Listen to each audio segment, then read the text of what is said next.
ఒక మాల కులాల్లో వ్యతిరేకత బాగా పెరుగుతూ ఉంది. మరి దీని గురించి కూడా మీకు సపోర్ట్ చేస్తున్న కులాల గురించి కూడా కొంత వ్యతిరేకత క్రియేట్ చేసి మాట్లాడే ప్రయత్నం చేస్తూ ఉన్నారు. ఎట్లా చూడాలి? అది అది దుర్మార్గం కదా, అది దుర్మార్గం. ఇప్పుడు తప్పు చేసిన వాళ్ళు తప్పును సరిదిద్దుకోవాలి కదా. తప్పు చేసిన వాళ్ళు చాలా స్వార్థపూరితంగా ఆలోచించేటోళ్ళు తమ స్వార్థాన్ని విడనాడాలి. తప్పు చేస్తే సరిదిద్దుకోవాలి. ఇప్పుడు సమాజం ఏమంటుంది, మీ వాటా మీరు తీసుకోండి, మాదిగల వాటా మాదిగలకు రావాలి, ఇంకా అన్యాయం గురైన దళితుల వాటా దళితులకు రావాలి అంటుంది. అదే వాదన ఎంఆర్పీ చేస్తుంది. కాబట్టి సమాజంలో అన్ని వర్గాల మద్దతు ఇటు వస్తున్నది. న్యాయ వ్యవస్థ వర్గీకరణ సపోర్ట్ చేస్తుంటే, రాష్ట్రపతులు చేస్తుంటే, ప్రధానమంత్రులు చేస్తుంటే, కమిషన్లు చేస్తుంటే, పార్టీలు చేస్తుంటే, కులాలన్నీ చేస్తుంటే, ఇప్పుడు వాళ్ళు ద్వేషం పెరిగే స్థాయికి వచ్చిందంటే ఎంఆర్పీఎస్కు మద్దతు ఇచ్చిన వాళ్ళందరినీ టార్గెట్ చేసి బూత్ పదాలతో వ్యక్తిగతంగా దూషిస్తూ పెడుతున్నారు. దీనివల్ల ఏమవుతుంది చెప్పండి? ఏమవుతుందంటే సమాజం నుంచి వాళ్ళు దూరం అవుతారు. ఎంఆర్పీఎస్ ఊరవతలు ఉండబడే గుడిసెలు ఉండబడే మాదిగలు ఎంఆర్పీఎస్ను నేను సమాజంలో అన్ని వర్గాలకు దగ్గర తీసుకొచ్చాను. నేను అన్ని వర్గాలతో మమేకం చేశాను. వాళ్ళు అన్ని వర్గాల అభిప్రాయానికి భిన్నంగా చివరికి మాదిగలతో కూడా దూరంగా వాళ్ళ ఒంటరి వాళ్ళు అయిపోతారు. నేను మాలలు ఒంటరి వాళ్ళు కావాలి నేను ఎందుకు కోరుకుంటా కదా, కానీ వాళ్ళు ఒంటరి వాళ్ళు అయిపోతారు. ఎందుకు ఒంటరి వాళ్ళు పోతుండ్రు? నువ్వు మాదిగల వాటే నేను దోచుకుంటాను నువ్వు అంటున్నప్పుడు మాదిగలతో కలిసి ఉండరు. ఇతర దళిత కులాల వాటా మేమే అనుభవించాలనుకుంటారు కాబట్టి ఇతర కులాల దళితులు కోరుండరు. అన్ని వర్గాల సంబంధించిన వాళ్ళు వర్గీకరణ కోరుకుంటారు కాబట్టి వ్యతిరేకిస్తే వాళ్ళు మీకు దూరం అవుతారు. అంటే రాజ్యాంగబద్ధమే కాదు అనేది వాళ్ళ వాదన. అంటే రాజ్యాంగబద్ధంగా చేయట్లేదు దీన్ని, అందుకే మేము వ్యతిరేకం. నువ్వు ప్రశ్నిస్తున్నావు, నువ్వు మీడియా అని చెప్పి. మీడియాకు రాజ్యాంగ స్వేచ్ఛ ఉందా లేదా? మీడియాకు రాజ్యాంగ స్వేచ్ఛ ఉన్నప్పుడు సుప్రీంకోర్టుకు రాజ్యాంగ స్వేచ్ఛ లేదా? సుప్రీంకోర్టు అనేది న్యాయ వ్యవస్థలో అత్యున్నత న్యాయ వ్యవస్థ కదా. అది తీర్పు ఇవ్వడం అనేది ఆ రాజ్యాంగ పరిధిలోనే ఉన్నది కదా. అంటే వీళ్ళకు వర్గీకరణ ఎందుకు వ్యతిరేకించాలో చెప్పలేని పరిస్థితిలో ఉన్నప్పుడు కదా వర్గీకరణ ఎందుకు కోరుకుంటున్నాం? ఎంఆర్పీఎస్ 100 కారణాలు చెప్తుంది, సమాజం దాన్ని అంగీకరిస్తున్నది, కమిషన్లు అంగీకరించినాయి. కానీ వర్గీకరణ ఎందుకు వద్దంటుండ్రో చెప్పలేని పరిస్థితిలో వాళ్ళు ఉన్నారు. కాబట్టి లేనిపోని ఇట్లాంటి అంశాలు తీసుకొచ్చి పక్కదారి పట్టించే ప్రయత్నం చేస్తున్నారు. అది ఎట్టి పరిస్థితుల్లో చెల్లదు. తీర్పు రాజ్యాంగబద్ధం. తీర్పు వర్గీకరణకు వ్యతిరేకంగా వచ్చినప్పుడు అది కరెక్ట్ అని చెప్పారు. మరి అదే సుప్రీంకోర్టులో తీర్పు వర్గీకరణకు అనుకూలంగా వచ్చినప్పుడు రాజ్యాంగబద్ధం ఎట్లా కాదు? మీకు అనుకూలంగా వచ్చినప్పుడు రాజ్యాంగబద్ధమైనప్పుడు, మాదిగలకు అనుకూలంగా వచ్చినప్పుడు అది రాజ్యాంగబద్ధమే కదా. కాబట్టి అది స్వార్థపూరితమైన వాదనను మీరు విడనాడి అందరికి న్యాయం జరగడానికి సహకరించే విధంగా మాలలు ముందుకు వస్తే వాళ్ళకే మంచిది. అంటే మీరు 1000 గొంతులు 1,00,000 డప్పుల విషయానికి ఏదైతే నిరసన తెలుపుతా ఉన్నారో వాళ్ళు కూడా ఒక కార్యక్రమం చేపడతాం మేము కూడా 5వ తారీఖున అనేది వాళ్ళ వాదన. మరి ఎట్లా చూడాలి? అంటే ఇది టిట్ ఫర్ టాట్ లా కనపడుతుందా? డప్పులేమి మారణాయుధాలు కావు కదా. డప్పులేమి మారణాయుధాలు కాదు. సమాజానికి కష్ట సుఖాల్లో, సంతోషం దుఃఖ సందర్భాల్లో ఆ శబ్దాన్ని అందించి సేవ చేసింది అది కదా. ఇప్పుడు బాధల్లో ఉండబడి చనిపోయిన కాడికి వెళ్ళి సావు డప్పు కొడతారు, లేదా సంతోషం ఉన్న కాడ ఊరేగింపు డప్పులు కొడతారు, దేవతలు కొడతారు. అంతే.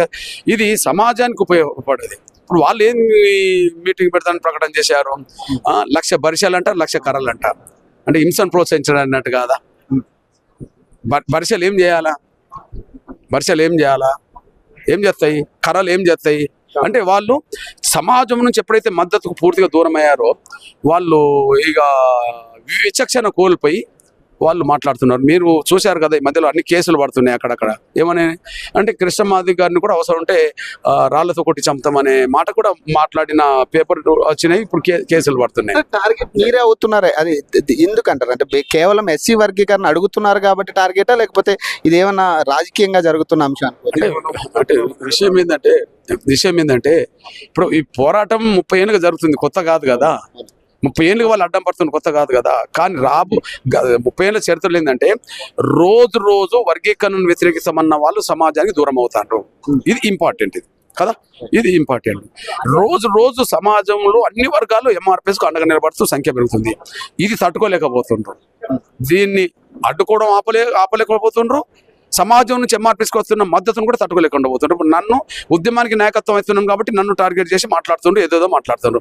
అసలు ఉద్యమానికి మద్దతు ఇచ్చిన వాళ్ళందరికీ ఫోన్ చేసి బెదిరిస్తుండ్రు కదా కదా. ఇప్పుడు నాగేశ్వరరావు గారు, ప్రొఫెసర్ నాగేశ్వరరావు మాట్లాడిననుకో, ఆయనను ఫోన్ చేసి బెదిరించారు, టీవీలో మాట్లాడుతున్నారు కదా, అరుగోపాల్ మీద మాట్లాడుతున్నారు కదా, విమలక్క మీద మాట్లాడుతుంటారు కదా, అంతేందుకు నర్సిరెడ్డి గారి నుంచి మాట్లాడారు కదా, పృథ్వీ మీద మాట్లాడారు కదా, విఠల్ మీద మాట్లాడారు కదా.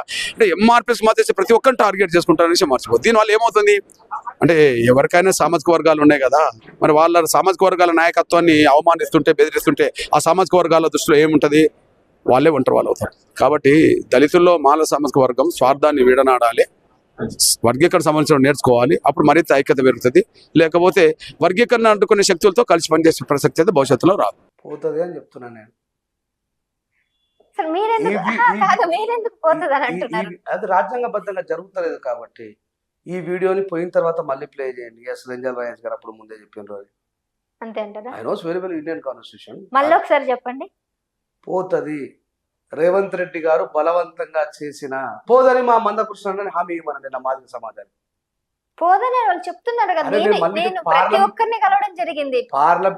ఏంటి ఎవరల్లంతా అందరూ పార్లమెంట్ లో మాట్లాడే వాళ్ళ, అసెంబ్లీలో మాట్లాడే వాళ్ళ మాట్లాడమనండి.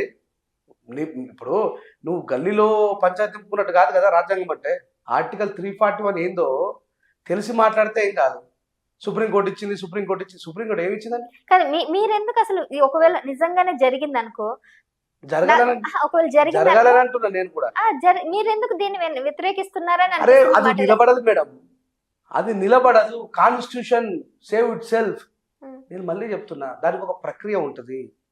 తెలంగాణ కోసం సుదీర్ఘంగా పోరాటం చేశారు. అప్పుడు మెజారిటీ ప్రజలు, ఆంధ్ర తెలంగాణలో ఉన్నటువంటి మెజారిటీ నాయకులంతా కూడా విడిపోవద్దనే అన్నారు, కలిసి ఉండాలి అన్నారు. కానీ ఎవరి పంతం నెరవేరింది? విడిపోవాలని పంతం నిలబడింది, విడిపోయారు. ఇప్పుడు మెజారిటీ ఎక్కడ కనబడుతారు, మైనారిటీ ఎక్కడ కనబడుతారు? వాళ్ళదే ఇదే అంశాన్ని తీసుకొచ్చారు. సమైక్యాంధ్ర సంబంధించిన కొంతమంది వచ్చారు, అంటే దీన్ని ఆపడానికి వ్యతిరేకించారు. మేమంతా తెలంగాణ కోసం పోరాడాం, కానీ మేమే గెలిచాము. ఇప్పుడు కూడా కొంతమంది దీన్ని వ్యతిరేకిస్తున్నారు, మేము కావాలని గొడవ పడుతున్నాం, సో మేమే గెలుస్తాం అంటున్నారు. ఎంఆర్పిఎస్ నాయకత్వం యొక్క పోరాటం ఓడిపోతది రాసి పెట్టుకోండి. ఇదే వీడియోని ఓడిపోయిన తర్వాత రంజర్ల రాజేష్ గారు చెప్పింది నిజమని ఇదే లెజెండ్ టీవీలో మళ్ళీ ప్లే చేయండి. భారత రాజ్యాంగం అంత పటిష్టమైనది, అంత శక్తివంతమైనది. ఈయన చేస్తున్నదంతా కూడా సేమ్ మళ్ళీ ఇన్ని సంవత్సరాల పోరాటం ఎట్లాగైతే 2000 సంవత్సరంలో సాధించుకొని 2004లో కోల్పోయిండో, అందుకే పార్లమెంట్లో బిల్లు చేయమని కృష్ణ, నేను కూడా నీకు మద్దతు ఇస్తానని చెప్తున్నా. నిజంగా బాధితులకు అన్యాయం జరిగితే నేను కూడా ఒప్పుకోను. ఒక అంబేద్కరిస్ట్గా, బాబాసాహెబ్ అంబేద్కర్ గారి ఆలోచన విధానాన్ని సమాజానికి పరిచయం చేస్తున్న వ్యక్తిగా నిజంగా నా మాదిక సహోదరులు వాళ్ళ హక్కులకు దూరం అవుతున్నారంటే నేను కూడా ఒప్పుకోను. కానీ దీనికి ఒక శాశ్వతమైన ముగింపు పార్లమెంటరీ ద్వారా జరగాలంటున్నా. మనం అనుకుని గల్లీ పంచాయతీ కాదేది. రేవంత్ రెడ్డి గారిని భయపెట్టి మెజారిటీ ప్రజలందరూ కూడా నాకు మద్దతు ఉన్నారని చెప్పి నువ్వు పెట్టి చేయగలుగుతావేమో, మళ్ళీ సుప్రీంకోర్టులో పిల్లేసిన తర్వాత కొట్టుడు పోతుంది. ఈ రోజు ఇచ్చింది సుప్రీంకోర్టు తీర్పు కాదు, దయచేసి సలహాలు సూచనలు. That is called advice, it is not judgement. రాష్ట్ర ప్రభుత్వం గనక ఓకే అనుకుంటే గనక ఇచ్చే ఆస్కారం ఉందని చెప్పేసి వాళ్ళైతే ఇదే రాష్ట్ర ప్రభుత్వం ఓకే అనుకొని ఇచ్చింది. ఈ రోజు తీర్పు ఇచ్చినటువంటి చీఫ్ జస్టిస్ పేరేంటి? వీళ్ళు తీర్పు ఇచ్చిండు అని మాట్లాడుతున్న చీఫ్ జస్టిస్ పేరేంటి? చంద్రచూడ్ గారు. ఈ చంద్రచూడ్ గారి తండ్రి, ఫాదర్ ఆఫ్ చంద్రచూడ్ గారే 2004లో రాష్ట్రానికి అధికారం లేదని కొట్టేసిండండి. ఇది రంజన్ రాజేష్ వాళ్ళ ఫాదర్ మాట్లాడుతున్నారు. అదే వాళ్ళ ఫాదర్ కొట్టేసిన వ్యక్తి ఇప్పుడు ఈయన స్టేట్మెంట్ ఇచ్చాడు, ఏంటి సలహా ఇచ్చాడు, సరే చేసుకోవచ్చని. వీళ్ళు చేసిన పోరాటం సమంజసమే అని చెప్పేసి వీళ్ళే మళ్ళీ వాళ్ళు ఇచ్చే ఆస్కారం కూడా ఉంది కదా. ఇంతమంది ఒకే తాటిపై ప్రయత్నం చేస్తున్నారు, ఉద్యమం చేస్తున్నారు. ఉద్యమం చేస్తున్నప్పుడు ఖచ్చితంగా వాళ్ళ డిమాండ్ కంచైలయ్య గారు మాట్లాడిన మాట విన్నారా?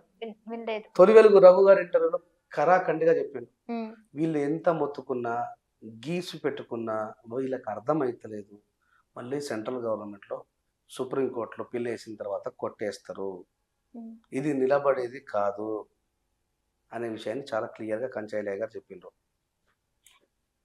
ఎస్, నేను మళ్ళీ చెప్తున్నా, ఆర్టికల్ 341లో క్లాస్ 1, క్లాస్ 2ని క్లాస్ 3 ద్వారా చేర్చి దీన్ని పార్లమెంటరీలో చేయాలంటే రేవంత్ రెడ్డి గారు బిల్లు చేసి పార్లమెంట్కి పంపాలి. పార్లమెంటు ఉభయ సభల చర్చలు జరుగుతాయి. మళ్ళీ పార్లమెంట్ అన్ని రాష్ట్రాలకు పంపిస్తుంది. అయ్యా ఈ రకమైనటువంటి వర్గీకరణ కావాలంటున్నాను. మెజారిటీ మాదిగలు ఉన్న ఉత్తరప్రదేశ్ దానికి యాక్సెప్ట్ చేయదు. ఎందుకు అసలు కేంద్ర ప్రభుత్వం కానీ మీరు అన్నట్టు మెజారిటీ వాళ్ళు ఎవరైతే ఉన్నారో వాళ్ళు ఎందుకు అసలు దీనికి ఒప్పుకోవట్లేదు అంటారు? ఈ మాటని నన్ను అడగద్దు.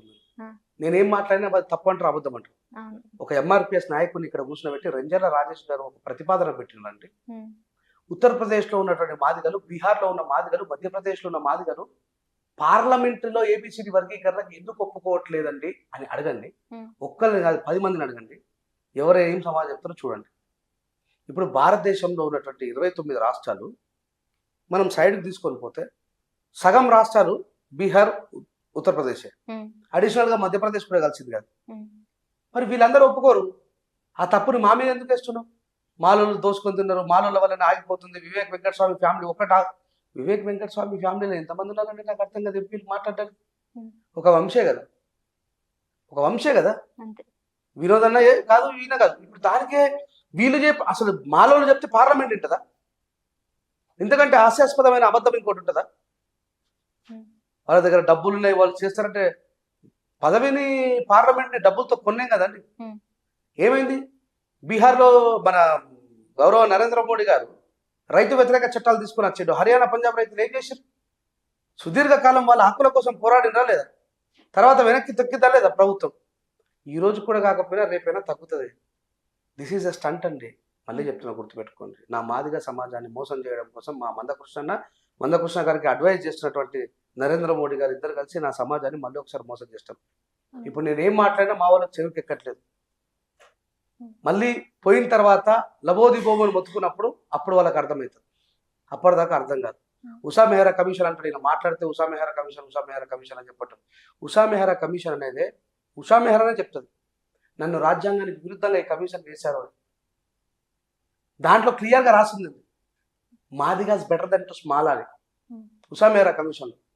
ఈ కమిషన్ ని యువతలోడు చదవడు, మాల నాయకులమని చెప్తున్న వాళ్ళు అవతలలో చదవడు.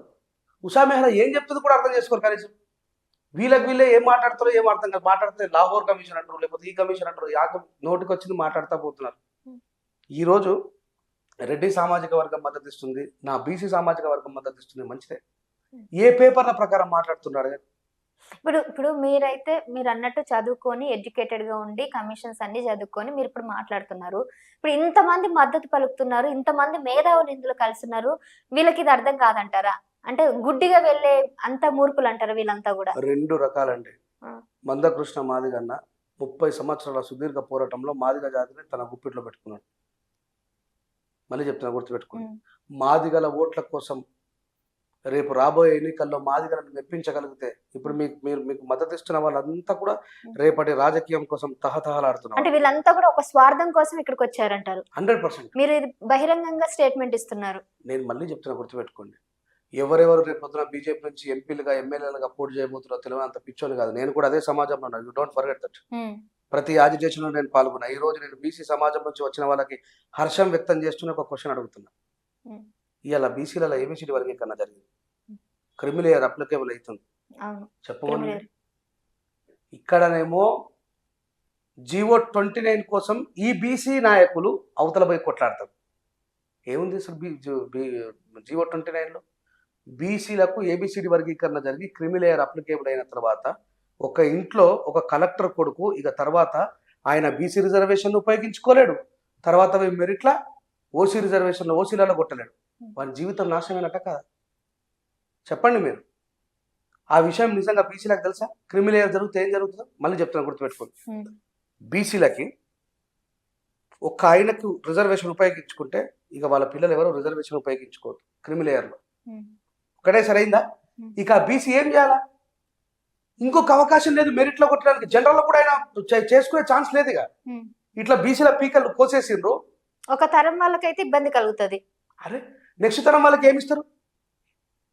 ఒక తరం వాళ్ళ రిజర్వేషన్ క్రిమిలేయర్ తో అయిపోయింది. నెక్స్ట్ వానికి ఛాన్స్ లేదు కదా, మెరిట్లో కొట్టే ఛాన్స్ లేదు కదా. మెరిట్లో కొట్టే ఛాన్స్ లేదు. మరి చదివేంది, మరి బతికేంది? నిజంగా మీరు అనుకున్నట్టుగా బీసీల జీవితాలు మారిపోయాయి. బీసీలకు రిజర్వేషన్ అవసరం లేని జీవితాలు వచ్చినాయా బీసీలకు? ఊర్లలో ఇంకా బీసీలు క్షవరం చేసుకుని బతకట్లేదా? గడ్డం తీసుకొని బతకట్లేదా? ఇంకా అక్క చెల్లెలు చెరువులలో మన బట్టలు బతకట్లేదా? ఇంకా కుమ్మరి వాళ్ళు మట్టి బిసుకొని కుండలు చేసుకొని బతకట్లేదా? ఎవడండి కనీసం బీసీల కోసం మాట్లాడిన దాఖలు లేవు. వాళ్ళ బీసీలకు జరిగిన అన్యాయాన్ని ప్రశ్నించలేనటువంటి వీళ్ళు ఏ గోతిలోనైతే బీసీ సమాజాన్ని తోసేసిండ్రో క్రిమినల్ ద్వారా, ఈరోజు మా దళిత సమాజానికి కూడా దాంట్లోకి తోసేయడానికి వస్తున్నారు వీళ్ళు.